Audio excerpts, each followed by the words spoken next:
अध्याय 3। उन दिनों में यूहन्ना बपतिस्मा देने वाला आकर यहूदिया के जंगल में यह प्रचार करने लगा, मन फिराओ, क्योंकि स्वर्ग का राज्य निकट आ गया है। यह वही है जिसकी चर्चा यशायाह भविष्यद्वक्ता के द्वारा की गई। जंगल में एक पुकारने वाले का शब्द हो रहा है कि प्रभु का मार्ग तैयार करो, उसकी सड़कें सीधी करो। ये यूहन्ना ऊंट के रोम का वस्त्र पहने था और अपनी कमर में चमड़े का कटिबंध बांधे हुए था। उसका भोजन टिड्डियां और वन मधु था। तब यरूशलेम और सारे यहूदिया और यरदन के आसपास के सब स्थानों के लोग उसके पास निकल आए। उन्होंने अपने अपने पापों को मानकर यरदन नदी में उससे बपतिस्मा लिया। जब उसने बहुत से फरीसियों और सदूकियों को बपतिस्मा के लिए अपने पास आते देखा तो उनसे कहा, हे सांप के बच्चों, तुम्हें किसने जता दिया कि आने वाले क्रोध से भागो?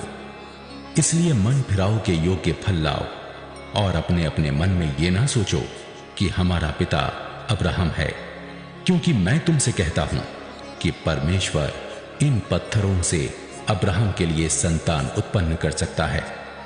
अब कुल्हाड़ा पेड़ों की जड़ पर रखा हुआ है, इसलिए जो जो पेड़ अच्छा फल नहीं लाता वो काटा और आग में झोंका जाता है।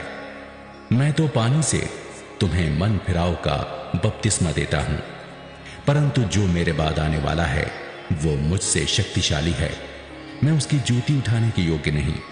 वो तुम्हें पवित्र आत्मा और आग से बपतिस्मा देगा। उसका सूप उसके हाथ में है और वो अपना खलिहान अच्छी रीति से साफ करेगा और अपने गेहूं को तो खत्ते में इकट्ठा करेगा, परंतु भूसी को उस आग में जलाएगा जो बुझने की नहीं। उस समय यीशु गलील से यरदन के किनारे यूहन्ना के पास उससे बपतिस्मा लेने आया, परंतु यूहन्ना ये कहकर उसे रोकने लगा, मुझे तो तेरे हाथ से बपतिस्मा लेने की आवश्यकता है और तू मेरे पास आया है। यीशु ने उसको ये उत्तर दिया, अब तो ऐसा ही होने दे, क्योंकि हमें इसी रीति से सब धार्मिकता को पूरा करना उचित है। तब उसने उसकी बात मान ली और यीशु बपतिस्मा लेकर तुरंत पानी में से ऊपर आया और देखो उसके लिए आकाश खुल गया और उसने परमेश्वर की आत्मा को कबूतर के समान उतरते और अपने ऊपर आते देखा। और देखो ये आकाशवाणी हुई, ये मेरा प्रिय पुत्र है जिससे मैं अत्यंत प्रसन्न हूं।